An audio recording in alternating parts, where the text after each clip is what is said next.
Petrus aan die gemeentes skryf. Opskrif en seëngroete. Petrus, 'n apostel van Jesus Christus, aan die vreemdelinge van die verstrooiing in Pontius, Galasië, Kappadosie, Asië en Betanië.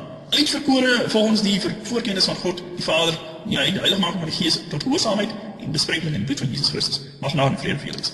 So, hierso lees ons vreemdelinge van die verstrooiing. Wie is die vreemdelinge van die verstrooiing? Die vreemdelinge is die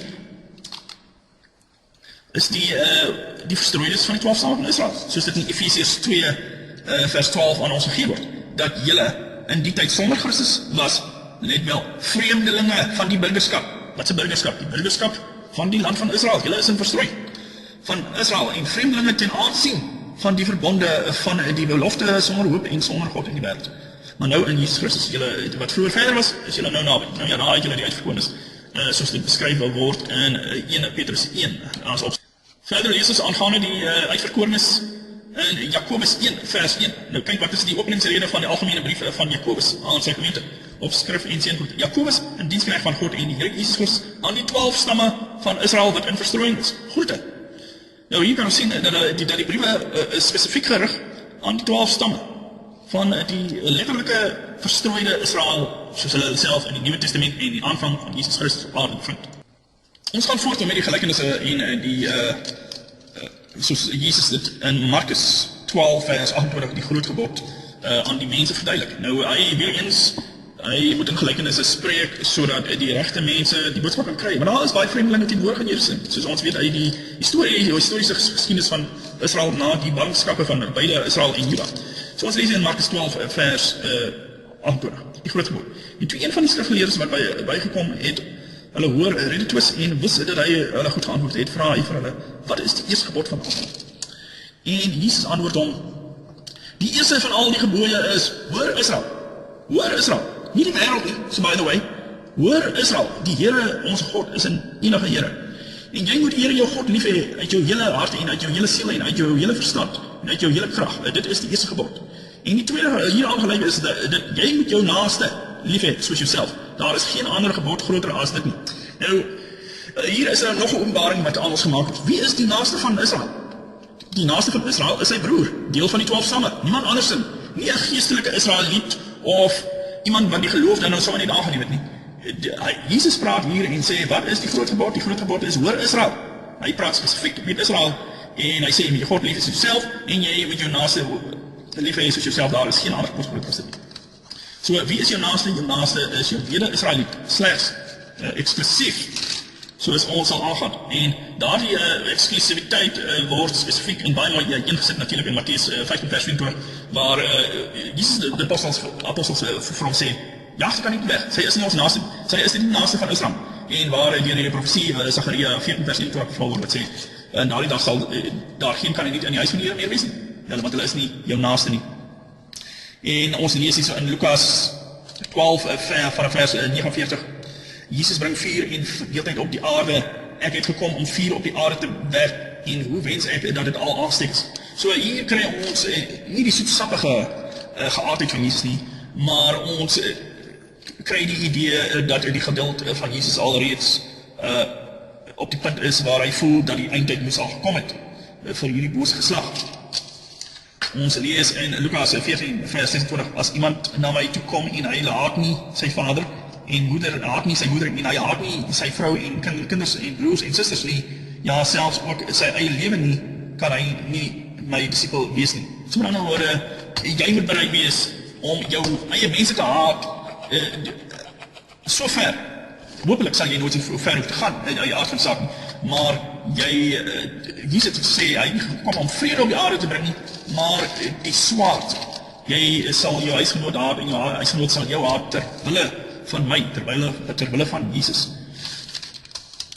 Ons lees dan verder die profeet sê die komst van die seun van die mens en daar sal tekens wees aan die son en die maan en die sterre en op die aarde benoudheid van nasies en hulle beraadloosheid wanneer see en branders dreun.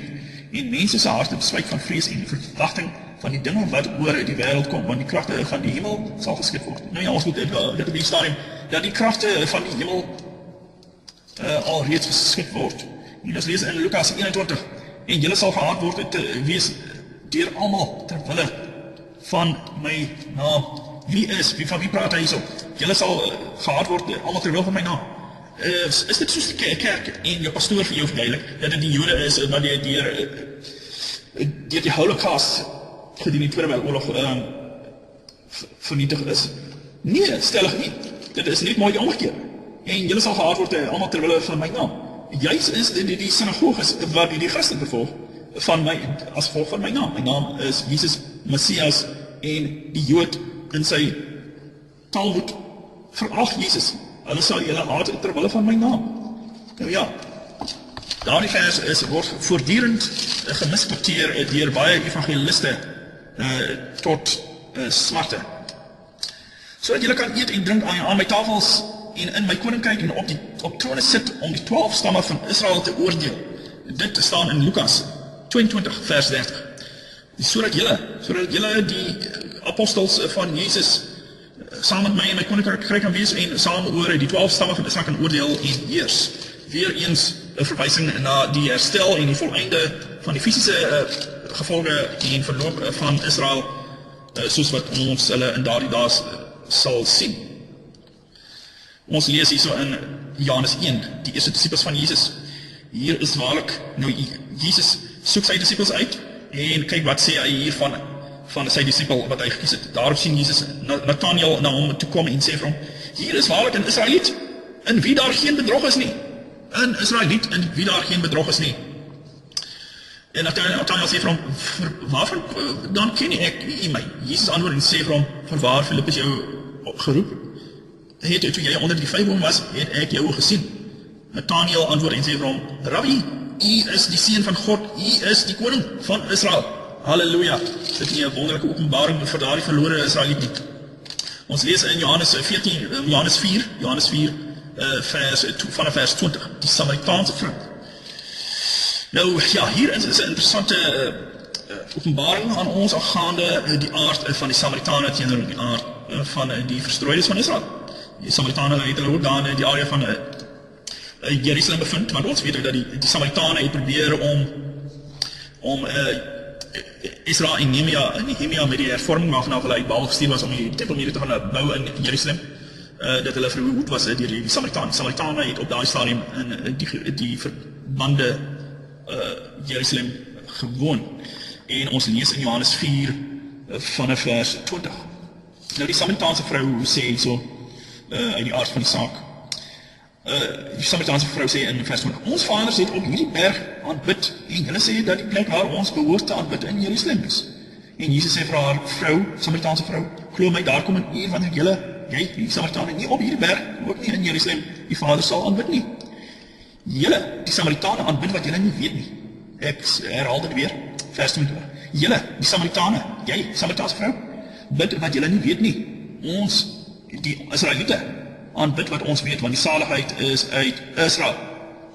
So weer eens verduidelik Jesus aan haar, daar kom 'n uur wat Samaritaanse vrou, ek sien nie nou noodwendig hier om jou met die bandvloek te tref nie, maar ek kan vir jou verduidelik dat Jerusalem is gereserveer vir die Juda, soos het geskiedkundig was, en dan natuurlik die herstel van die 12 stamme van Israel, soos wat ons ook die lopend van Jesus af verstaan as hy praat in Matteus 15 vers 24 en elders, waar hy sê dat hy dit gestuur is na die verstories van Israel, 12 stamme van Israel.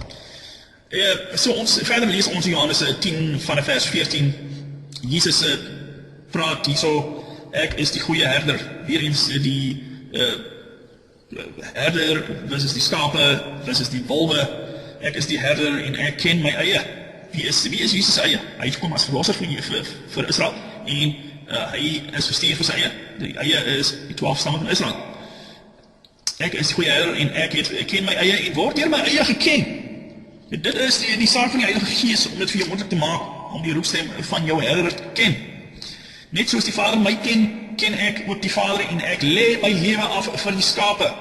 Ek het nog ander skape wat nie aan hierdie stal behoort nie, ek moet hulle ook lei en hulle sal na my stem luister en dit sal wees een kudde en een herder. Nou ja, dit is weer eens 'n refleksie van die voorspellinge van die Ou Testament, Jesaja, Jesegiel, Hosea en al die profete wat sê dat ek sal my lewe afneem vir die skape, hy kom as verlosser.